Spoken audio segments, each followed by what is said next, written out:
¿Qué tal? ¿Cómo están? Finalmente Senegal se clasificó, se coronó como campeón africano. La única novedad sobre esto no tiene tanto que ver con la historia, sino con el mismo presente, porque le arruinó y de una manera espectacular e increíble la fiesta a Marruecos. Marruecos, una selección, un país futbolero que se está tratando de proyectar como potencia mundial, que venía con todo y este título era fundamental para posicionarse como potencia mundial después del gran mundial que había hecho en Qatar 2022. Bueno, esta Copa África, a meses nada más del mundial 2026, lo potenciaba más que nunca. Nunca África había tenido una potencia que llegara tan lejos en el sentido de consolidarse. Hubo sí una cantidad de selecciones que tuvieron cierta predominancia en algún momento, el caso de Nigeria, el caso también de Camerún, las más importantes por decir hacia atrás, también en cierta forma en algunos momentos Egipto, pero nunca se había llegado a esto, un dominio tan grande como el que Marruecos venía ejerciendo en los últimos tiempos y un ascenso tan espectacular, porque estamos hablando, como dijimos, de un equipo que salió campeón árabe. También llegó a los cuartos de final de los Juegos Olímpicos 2024, inclusive postergó a Argentina en esos Juegos Olímpicos y también en la final reciente del Mundial Sub-20 en Chile, cuando le ganó la final a un equipo argentino al que le faltaron algunos jugadores, pero de todas maneras así fue, le ganó bien al equipo argentino en la final del Mundial Sub-20. También tuvo destacada actuación en cuartos de final en el Mundial Sub-17. También en mujeres realmente se clasificaron subcampeonas africanas y también se clasificaron los mundiales sub-20 y sub-17. Realmente espectacular el trabajo que viene haciendo, además de la cantidad de jugadores que salieron. Bueno, todo esto redundaba en que en la condición de local en esta Copa África, y así empezó y así transcurrió durante la fase de grupos y después en las fases finales también, se proyectaba como el equipo a vencer. ¿Por qué? Porque era el más fuerte, porque jugaba de local, con su público. Todo esto parte de una infraestructura que se dice que el factotum fue el presidente Fawzi Leska hace una década, construyendo el complejo Mohamed VI. Este es un complejo espectacular para la práctica de todos los deportes, pero básicamente orientado al fútbol. ¿Por qué? Porque además Marruecos va a ser sede, junto con España y Portugal, del Mundial 2030. No falta mucho para eso, entonces se va preparando desde ahora y es más. No solamente este estadio donde se jugó la final en Moulay Abdellah, que es un estadio para 68.700 espectadores, sino que ahí mismo en Rabat se está construyendo, les cuento, un estadio para más de 100.000 espectadores, pensando lógicamente en el Mundial 2030, pero no solamente en el Mundial, sino en disputar la final del Mundial a estadios como el Santiago Bernabéu, por ejemplo, o el Camp Nou. Así que hasta dónde, fíjense, quiere llegar a Marruecos con esto. Un Marruecos que ya se había postulado para mundiales anteriores, había perdido la sede contra otros países que se habían postulado también, pero ya estaba en carrera y consiguió aliarse muy inteligentemente, creo, a España y Portugal para terminar organizando el Mundial 2030. Entonces, pensando en ese norte, pensando en ese futuro, es que Marruecos fue construyendo este centro que les cuento de alto rendimiento, al mismo tiempo trabajando muy bien, captando gente que conoce de preparación de fútbol, básicamente españoles. Claro, la cercanía hace que convocaran a algunos españoles. Por ejemplo, les cuento, Jorge Vilda, el director técnico que salió campeón con la selección femenina española en 2023 en Australia, ahora dirige a la selección de Marruecos, a la selección femenina de Marruecos. Bueno, así que fíjense cómo venía trabajando Marruecos en todo esto y claro, se coronaba supuestamente con esta Copa África, en la que llegó a la final. Llegó a la final, aunque fue decayendo en su producción, también les cuento. Es decir, Marruecos empezó muy bien la fase de grupos, ganando, no le metían goles, además a un excelente arquero como es Yassine Bono, o Bono, como se llama realmente, pero se lo conoce como Bono, uno de los mejores arqueros del mundo, y ni hablar en la definición de penales, como le pasó ante Nigeria en la semifinal. Apareció justo ahí para salvar al equipo cuando empezó a decaer Brahim. Brahim es quizá la figura, la cara más visible, y de hecho, acá les quiero contar esto, en la final frente a Senegal, en el minuto 98, es decir, había dado 8 minutos de descuento el árbitro, el minuto 98 tuvo un penal en sus pies, un penal a favor del local, con el público a favor, para ganar la Copa África en el último minuto, lo que a lo mejor algunos de ustedes lo vieron, desató un tremendo escándalo, uno de los más fuertes escándalos de los últimos tiempos, con la queja hacia el árbitro por este penal, que para mí sí fue fue un agarrón tonto, en realidad, pero sí fue penal. Y entonces, bueno, los jugadores de Senegal directamente se retiraron porque el propio técnico los sacó en protesta por la jugada, se retiraron al vestuario, se fueron directamente del partido. El reglamento permite unos minutos de espera, entonces en esos minutos de espera claramente apareció, se lo vio a Co Adriance, un entrenador anterior que tuvo Senegal, apareció también tratando de convencer a los jugadores casi al borde del campo de juego, pero fundamentalmente el que tuvo más que ver con todo es la gran figura de Senegal, Sadio Mané, que es hoy por hoy en el Al Nassr de Arabia Saudita, compañero de ataque de Cristiano Ronaldo. Bueno, el gran Sadio Mané, que lo recordamos seguramente por aquella participación en Liverpool, en otros equipos. Bueno, Sadio Mané, veterano ya, convenció a sus compañeros, al técnico, a todos, de volver al campo de juego, porque además las sanciones iban a ser muy duras y hasta corría algún riesgo, yo creo que no sé si tanto, pero algún riesgo quizá de no participar en el Mundial como castigo por esta situación de dejar la final y retirarse en el último minuto. Claro, 2 minutos antes había habido una jugada en la que había convertido un gol Senegal, pero que el árbitro había pitado justo unos segundos antes, una falta que para mí no existió, pero es verdad que pitó unos segundos antes y entonces ya el gol no valía. Entonces, entre esa jugada tan criticada y después el penal que ellos decían que no fue, bueno, se retiraron. Vuelven para prácticamente ser las víctimas del penal que iba a patear Brahim, que besa la pelota, la acomoda para patear el penal, lo hace a Lopanenka, es decir, acariciando la pelota y se le entregó a las manos al arquero Mendy. Increíble, increíble situación, que además generó que se jugaran 30 minutos más, porque esto fue lo que pasó. Es decir, al no convertir, estaban empatados, termina el partido 0-0 y tienen que ir entonces a un alargue. En el alargue vuelve a pasar de todo, porque en el alargue se queda con uno menos, además en Marruecos por lesión, y ya había hecho todos los cambios. Walid Regragui, el muy buen entrenador que tiene Marruecos, más allá de lo que pasó al final.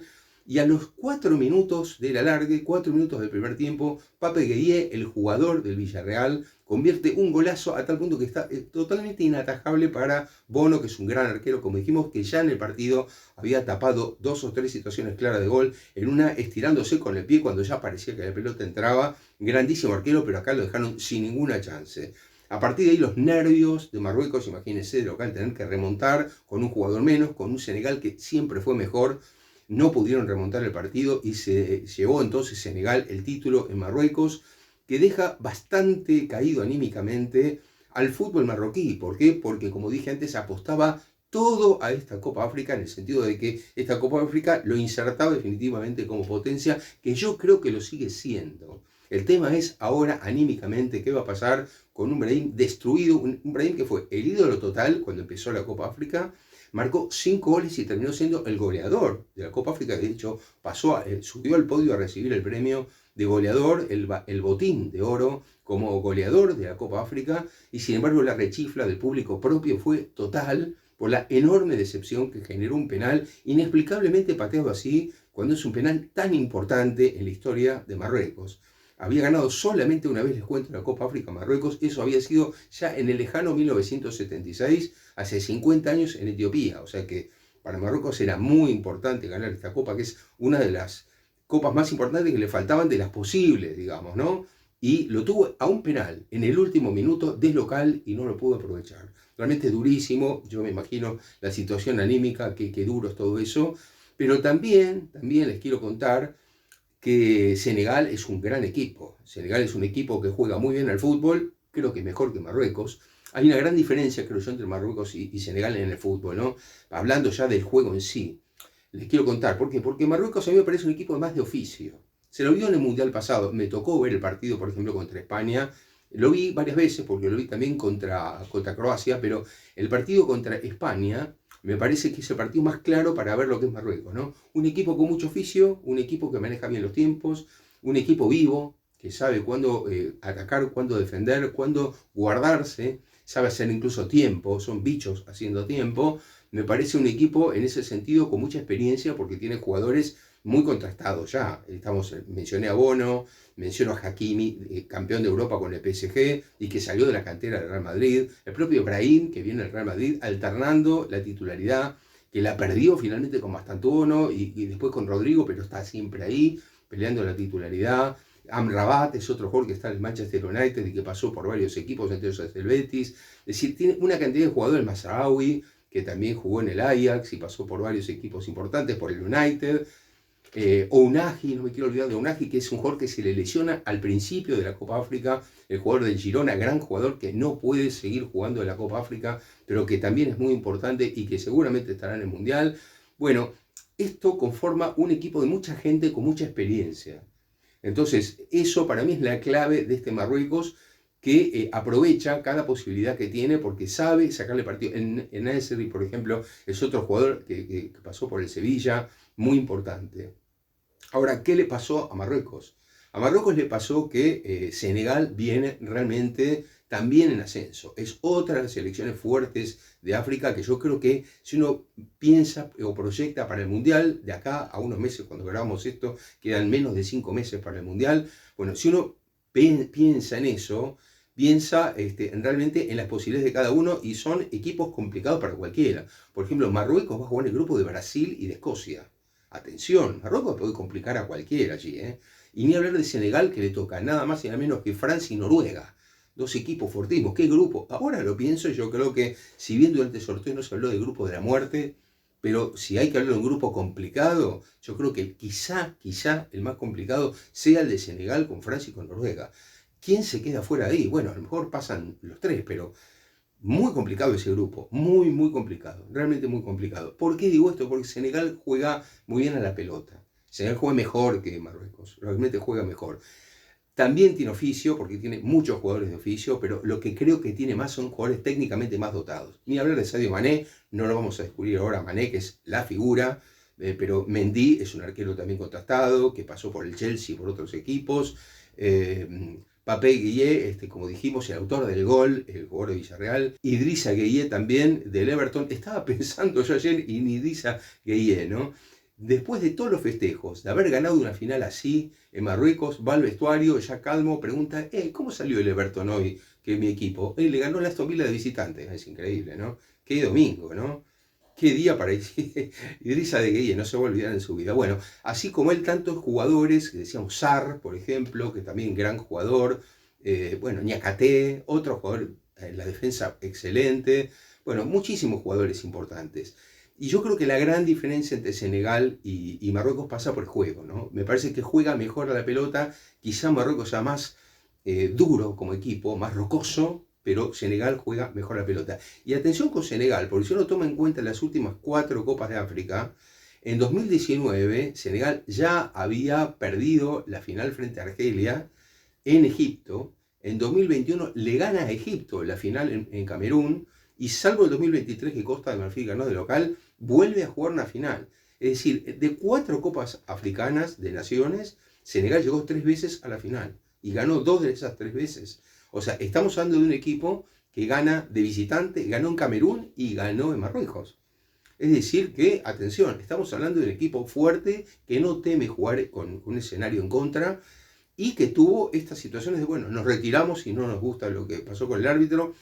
Les cuento que también antes de empezar esta final había salido un comunicado, y acá nos metemos un poco en la organización, diciendo la Federación de Senegal que estaba totalmente en contra de lo que había ocurrido con la falta de seguridad que le había dado la Federación Marroquí o la organización marroquí de esta Copa África. Es decir, ya había generado un clima bastante complicado para esta final, ¿no? No había sido nada fácil. Y en esto también hay que decir que hubo varias cosas. Por ejemplo, hubo debates con el tema de los árbitros. Ya al principio hubo quejas con el tema de algunos árbitros que cambió la Federación Africana, la Confederación Africana, que dicen para favorecer a Marruecos. Esto que pasó con el arbitraje de la final, que a mí me parece buen árbitro, Ndala Ngambo, lo ve muy tranquilo. Es un árbitro que dirigió el partido inaugural y la final. Cuando es así, normalmente se trata de considerado el mejor árbitro africano. Bueno, este congoleño parece ser considerado el mejor árbitro africano. Yo lo que lo vi es muy tranquilo, un tipo muy tranquilo que trató en todo momento de dialogar, de manejarse siempre con las manos haciendo el gesto de tranquilidad, paremos la pelota. Pero hay mucha controversia con el tema de los árbitros, mucha controversia con algunos asuntos organizativos, y creo, y acá me voy a meter en el tema más político, acá el mayor problema, la mayor controversia pasa por el hecho de que la mayoría de los jugadores africanos importantes hoy es así, le pasa a Sudamérica lo mismo, están jugando en el fútbol europeo, en las 5 principales ligas de Europa.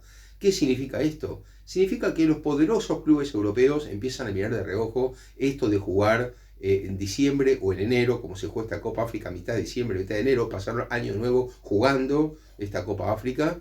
Entonces los poderosos europeos empiezan a mirar con malos ojos esto de perder por un mes a los jugadores en medio de partidos de liga. Si bien todas las ligas se paran por el invierno un par de semanas en las fiestas, pero antes de eso y después de eso se siguió jugando con todos los equipos perdiendo a los africanos más importantes por estar en la Copa África. Bueno, esto ya empieza a ser cada vez más difícil.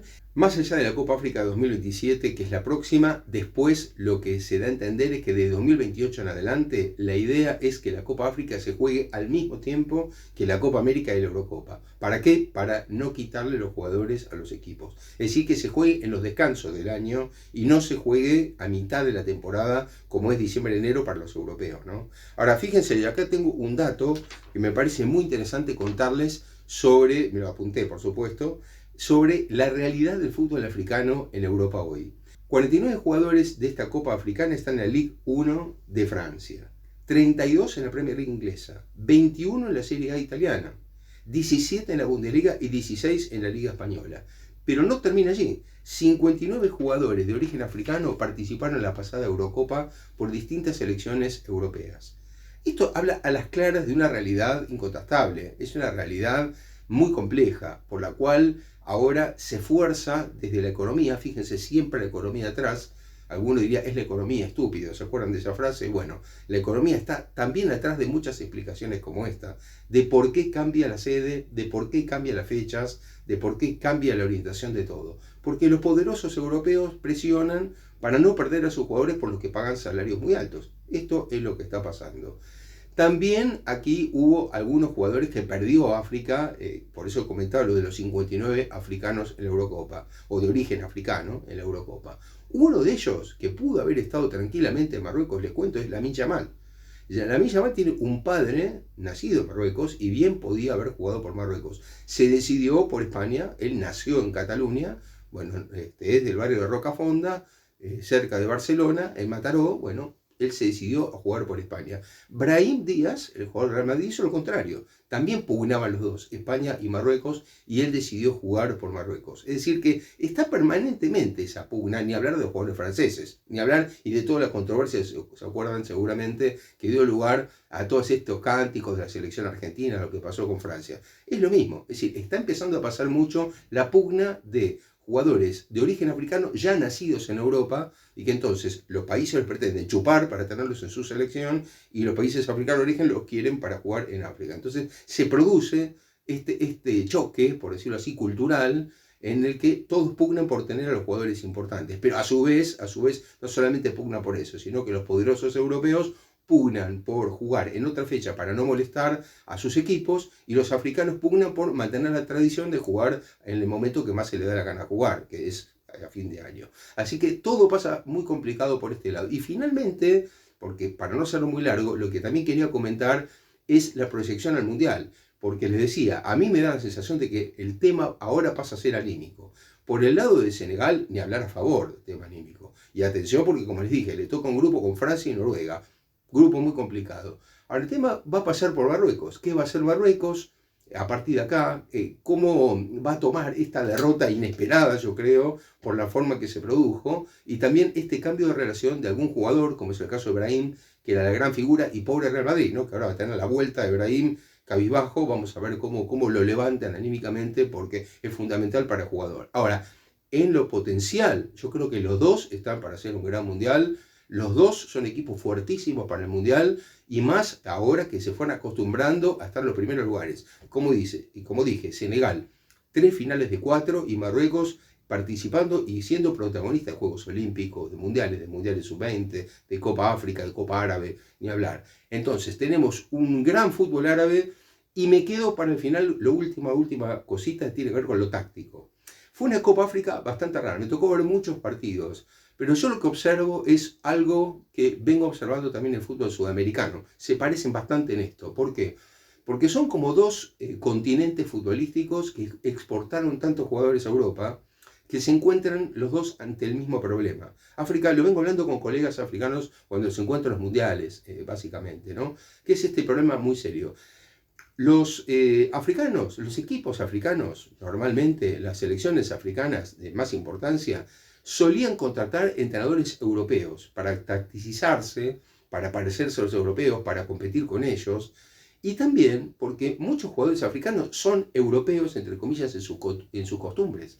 Se entrenan con europeos, utilizan sistemas tácticos europeos durante todo el año, salvo en los partidos de selección.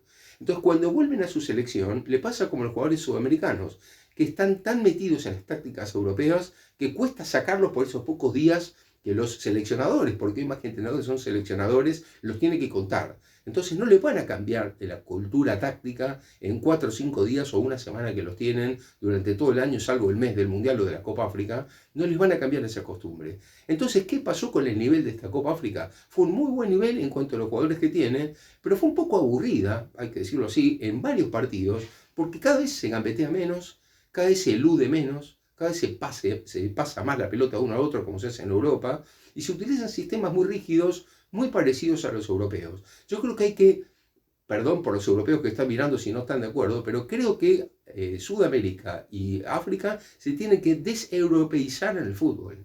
Tienen que seguir jugando con su tradición. Cuando sorprendieron Nigeria y Camerún en el mundo del fútbol, sorprendieron con su sistema y con su cultura. No sorprendieron jugando a los pases como juegan los europeos, o marcando con 3 o línea de 5 y todos esos versos de hoy, porque perdónenme, es así.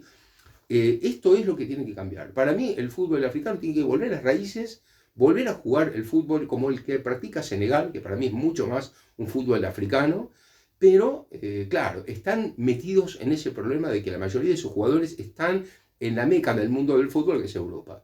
Lo mismo le pasa a Sudamérica y entró en el mismo problema, que casi no se gambetea, no se ven muchas gambetas en el fútbol.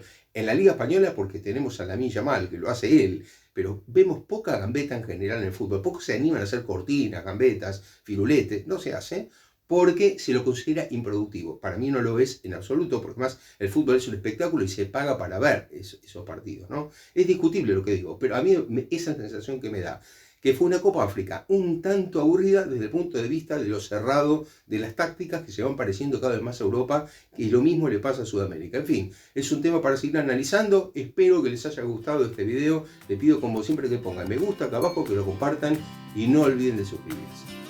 Hasta la próxima.